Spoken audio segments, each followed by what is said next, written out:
Je suis en train de faire le ménage et en fait, je me suis dit que ce serait bien que je vous fasse un tout petit book haul. Donc je vais le filmer là en 2-2. Allez, on va continuer avec l'ordinateur parce qu'en fait, j'ai le micro qui m'a lâché et ça fait déjà 3 fois que j'essaye de tourner cette vidéo. J'ai vraiment envie de la finir.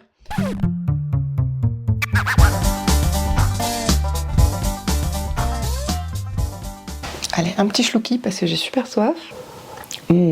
Le rooibos, c'est la vie. Ok. Salut tout le monde, je suis ravie de vous retrouver aujourd'hui dans une vidéo que, ma foi, ça fait déjà 6 fois que j'essaye de tourner et à chaque fois j'ai des soucis de lumière, de timing, d'oubli, de micro, etc. etc. C'est la 6e, ça va être la bonne. Allez, un petit coup de labello et j'ai envie de vous dire c'est parti quoi. C'est le genre de vidéo que vous ne verrez pas forcément très souvent sur ma chaîne cette année, tout simplement parce que ce sera un book haul. Et en fait, comme vous le savez peut-être, je suis en année de plus ou moins no buy. C'est-à-dire que je m'astreins de n'acheter que 12 livres sur l'année 2025. Pourquoi? Parce que ma pile à lire déborde, parce que j'essaye de passer vraiment dans une direction un petit peu minimaliste dans ma vie au niveau de mes possessions pour me soulager de beaucoup de choses.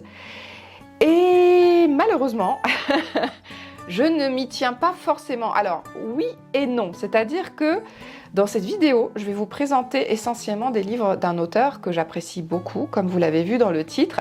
C'est Serge Brussolo, dont j'ai trouvé énormément de titres ici, en Haute-Savoie et en Savoie, dans des recycleries, donc à tout petit prix. Et étant donné que je collectionne les Brussolo, parce que c'est un auteur que j'adore, et je vous dirai un peu plus tard pourquoi, eh bien j'ai décidé de tous les acquérir. Certains je les avais déjà à la maison, d'autres non, mais ça me permet vraiment de me faire une petite collection de Brussolo parce que c'est un auteur qui est assez difficile à trouver, mine de rien. Et je suis tellement ravie d'avoir pu étoffer ma collection que c'est pas grave, je passe un petit peu outre, d'autant plus que la plupart de ces livres ont été achetés en décembre dernier, donc j'étais pas encore réellement en challenge de no buy. Quant à cette année 2025, réellement en livre neuf, j'en ai acheté que 2. Donc finalement, je suis quand même assez sage, assez raisonnable, sauf quand il s'agit de Brussolo, bien entendu. Mais il y a aussi un autre auteur chouchou et encore un autre auteur chouchou dans cette vidéo, parce que c'est l'occasion pour moi de vous les introduire si vous ne les connaissez pas encore. Commençons donc par ce fameux Brussolo. Brussolo, c'est un auteur aujourd'hui très âgé, il a 73 ans, il vient d'une famille très modeste et il s'est très rapidement tourné vers l'écriture, quitte à vivre un petit peu misérablement. Il a commencé par écrire de la science-fiction dans des revues, puis il a touché à d'autres styles comme la jeunesse, la littérature dystopique, le fantastique, le thriller, etc. Donc dans ces acquisitions que je suis tellement ravie d'avoir faites, la plupart en poche, eh bien il y a un peu tous les styles de Brussolo. Et pourquoi j'aime Brussolo? C'est parce que c'est un auteur qui touche à beaucoup de thématiques qui me plaisent énormément, la société moderne, les laissés pour compte, certains métiers dont on parle peu, des destins assez étranges et aussi des textes qui sont vraiment assez atypiques, qui sortent de l'ordinaire, des histoires que vous ne verrez nulle part ailleurs. Et vous allez vous rendre compte très vite, quand je vais vous présenter un petit peu ces livres, vous allez découvrir que Serge Brussolo, c'est un auteur non seulement extrêmement prolifique, mais c'est aussi un auteur extrêmement original et qu'il fait vraiment des scénarios comme aucun autre. De plus, il a écrit énormément de one-shot, donc des livres qui se lisent d'une traite et qui ne font pas partie d'une saga. Et il a aussi écrit énormément de livres courts. Donc c'est très bien si vous aimez les thrillers courts, que vous ne voulez pas vous lancer dans des pavés. Allez, sans plus attendre, je vais vous montrer un petit peu mes achats. Donc j'ai trouvé ces livres dans 2 recycleries différentes. D'abord au Scout de Cluse, où j'ai habité pendant quelques années, où j'ai des amis dans cette recyclerie puisque j'y étais bénévole. J'ai demandé est-ce que vous avez du Brussolo? Ils m'ont sorti une cagette et j'ai dit ok, je prends tout. Et les deuxièmes, c'est des Serge Brussolo que j'ai trouvé dans la recyclerie de Beaufort, voilà, donc comme le fromage. La princesse noire, ici Serge Brussolo nous raconte une histoire fantastique d'une jeune viking qui s'appelle Inga, qui a été rachetée par une châtelaine qui l'enferme dans un château ainsi que plein d'autres enfants. qui sont apparemment envoyés, abandonnés à leurs parents et qui sont envoyés à un ogre qui habiterait dans les sous-sols du château. Le dragon sur la couverture vous laisse croire que c'est un récit fantastique et il me tarde de le découvrir. C'est une réécriture du mythe de Barbe Bleue. J'ai aussi acheté Le Sourire Noir, dans lequel on va être dans un thriller. Et c'est là que voilà, le génie de Brussolo retentit lorsque je vous dis qu'une bande de yuppies partent en vacances en Californie, dans un magnifique parc naturel, et qu'ils sont en train de tester un régime amaigrissant qui rencontre un succès à son époque, à tel point qu'ils peuvent manger un peu tout ce qu'ils veulent, ils peuvent faire la fête autant qu'ils veulent, et ils continuent de maigrir. Jusqu'au jour où leur professeur va commencer à se poser des questions sur cet étrange régime. Est-il si miraculeux que ça? Et il n'est pas le seul à s'y intéresser de près, puisque la CIA et je crois la mafia aussi s'y intéressent. Donc ça promet un récit assez loufoque et dans le registre du thriller. Ensuite, j'ai trouvé dans les aventures de Conan Lord, il me semble que c'est une trilogie. Les carnets secrets d'un cambrioleur, on va être avec Conan Lord, qui est un cambrioleur fantôme. Il s'est échappé de son hélicoptère ou avion, je crois que c'est un avion puisque c'est un Spitfire. Il est armé d'un casque, il a une gueule complètement fracassée puisque il est mort. Et il est aussi comme le Fog, il est insaisissable, il traverse toutes les portes, mais est-ce qu'il a seulement existé, cet étrange cambrioleur fantôme? C'est ce qu'on va découvrir dans l'une de ces histoires de Conan Lord. Dans le registre du thriller toujours, on va être avec Baignade accompagnée. Je crois que c'est une duologie ou une trilogie qui met en lumière le personnage de Peggy Sue. Alors dans celui-ci, dans Baignade accompagnée, on est avec des jeunes gens qui habitent en Floride, dans les eaux chaudes et transparentes de la Floride, et qui ont tous eu un jour une déconvenue avec un requin. Et donc ils ont décidé par tous les moyens de se venger de tous les requins. Donc ils décident d'en capturer un et de lui faire la misère. Pour cela, ils demandent l'autorisation à Peggy Sue, qui s'occupe de Squall, qui a en fait une réserve, de pouvoir lui en emprunter un, mais cette dernière refuse. Alors, qu'est-ce qu'ils vont faire? Jusqu'où ils vont aller pour pouvoir assouvir leur morbide et vraiment terrible vengeance? On va le découvrir, surtout que dans les eaux de la Floride, il y a aussi des narcotrafiquants, donc quel est le rapport? On ne sait pas. On va le découvrir dans ce très court récit des aventures de Peggy Sue. J'ai aussi trouvé Les Prisonnières et le labyrinthe de Pharaon, qui fait partie d'une trilogie donc, qui se passe dans l'Égypte ancienne, écrite par Serge Brussolo, que j'avais déjà à la maison. On est sous le pharaon Anatotep et on est avec Hanouna, une jeune embaumeuse, et on est dans les intrigues du palais. Toutes les personnes qui l'ont lu, notamment Dark Regal et aussi Ténébris Somnia, ont adoré cette trilogie, donc il me tarde de la découvrir. Je les avais déjà à la maison, mais je voulais les avoir en double pour éventuellement les prêter, enfin les donner à des copines, ou encore les poser en boîte à livres et vraiment répandre, répandre un petit peu les Brussolos qu'on adore. Ensuite, j'ai trouvé toujours 2 livres d'une trilogie qui font partie, celle des aventures de Gérant de Montpéril. J'ai trouvé L'Armure de Vengeance et Le Château des Poisons. Il y en a un des 2 que j'avais déjà aussi chez moi. Et là, on est dans l'époque médiévale, cette fois-ci, avec un moine qui escorte les voyageurs sur les routes les plus périlleuses, et notamment dans le premier tome, il va croiser le moine Dorius, un trafiquant de reliques, et on sera dans un château, en l'occurrence le château d'Ornans de Guy, où il y a eu de tragiques événements. Et c'est sur ces événements, je crois, qu'on va s'attarder un petit peu dans cette trilogie qu'il me tarde aussi de découvrir. J'ai aussi trouvé un dont j'avais jamais entendu parler, c'est La Main Froide de Serge Brussolo, dans le registre du thriller adulte également. On est avec Dorana, qui veut pirater la surveillance électronique de la banque où travaille son mari. Pourquoi? Pour mettre la main sur des millions. Mais elle va se frotter à Dust. Dust, c'est le chien qui a été entraîné à mordre, à tuer, à déchiqueter. Bref, c'est une bête d'une intelligence redoutable, dressée à flairer et à tuer, qui va rencontrer donc cette fameuse Doriana. Et donc, j'ai hâte de voir ce que ça va donner, mais je pense que ça va dépoter avec Serge Brussolo, dont l'imagination est juste incroyable.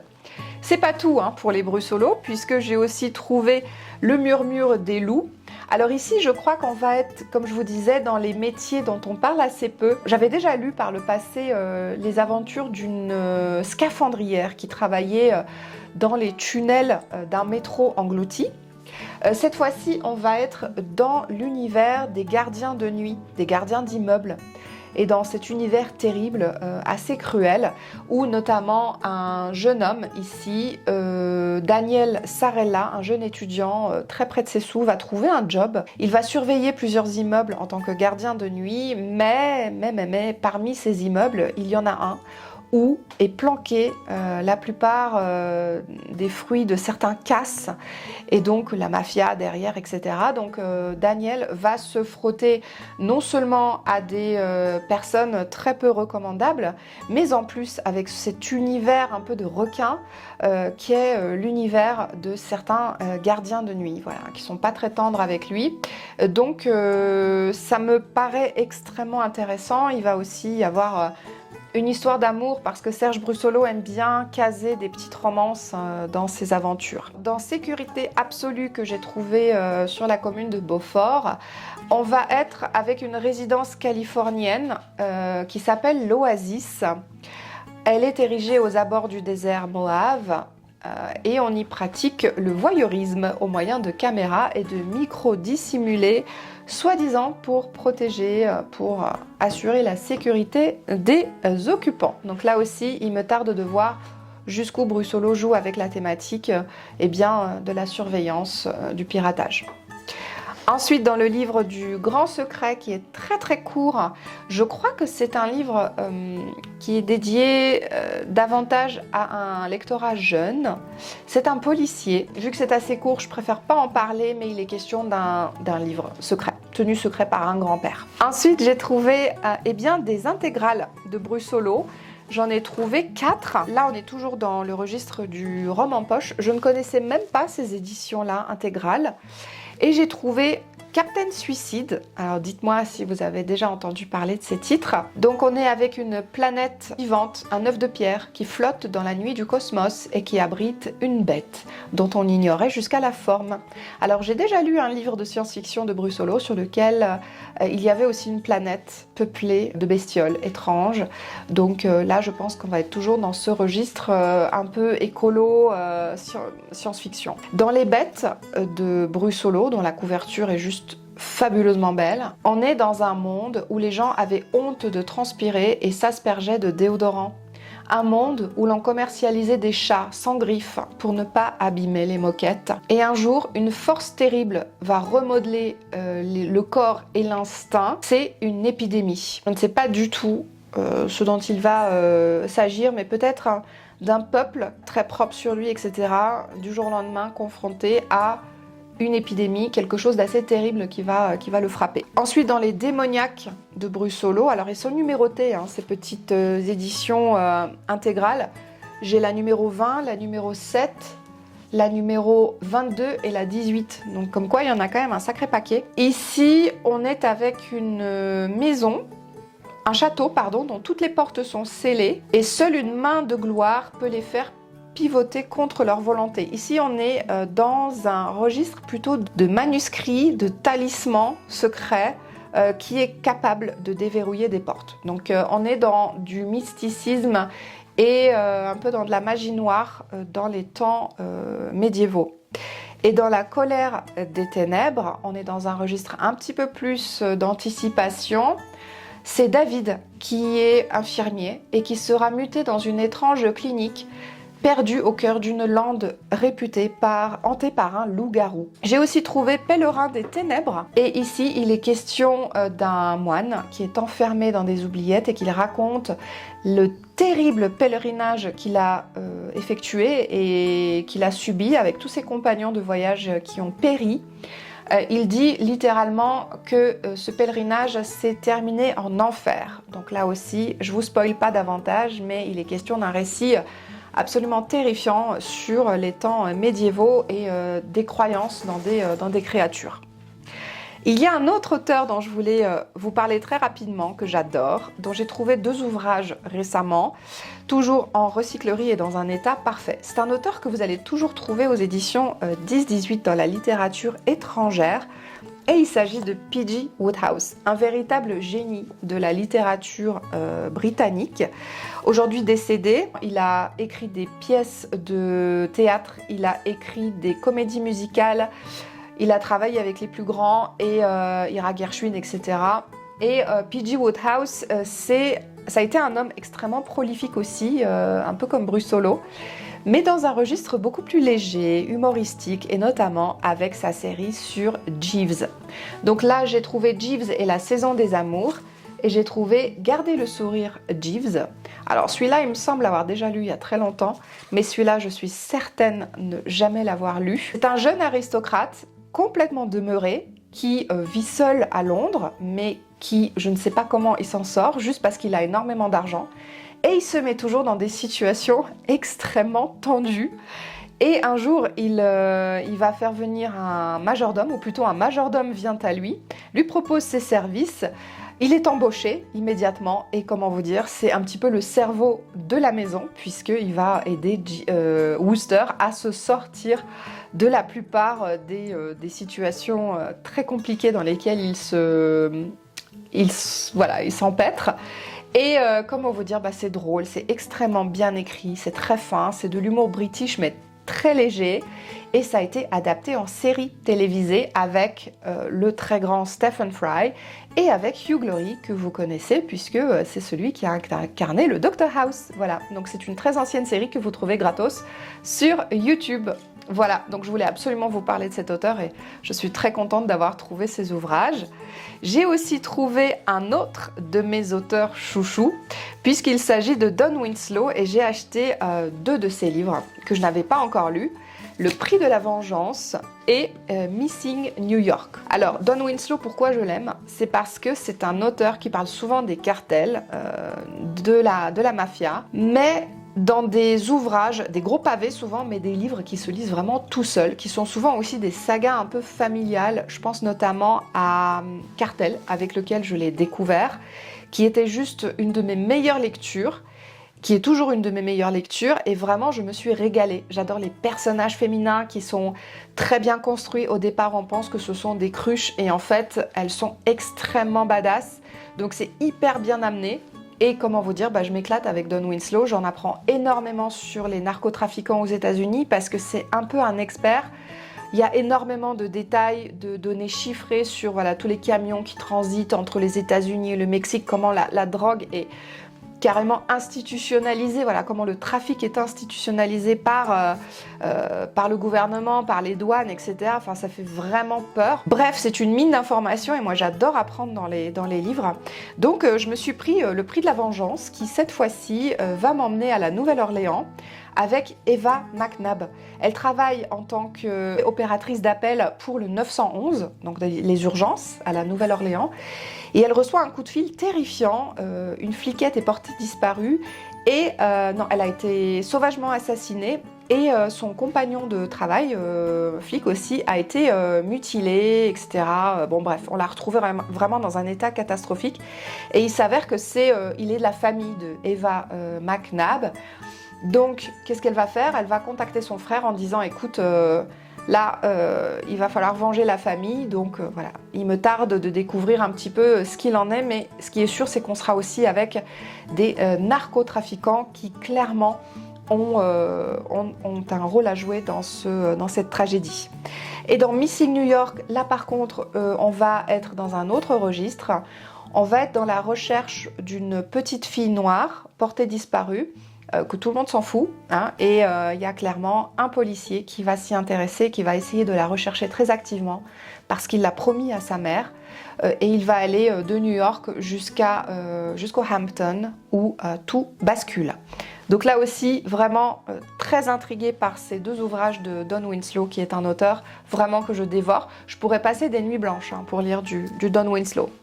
Je me suis aussi racheté un James A. McLaughlin. On va voir si j'ai le temps de le lire ici. C'est Dans la gueule de l'ours. Un récit apparemment assez écologiste. On va être aussi avec la mafia que notre protagoniste, Rice Moore, a réussi à fuir. Il s'est réfugié en tant que garde forestier, il a trouvé un travail dans les Appalaches. Un jour, il va mettre la main sur un braconnage organisé sur des ours. Ça va l'intéresser. Voilà. Est-ce que son passé va ressurgir? On ne sait pas trop.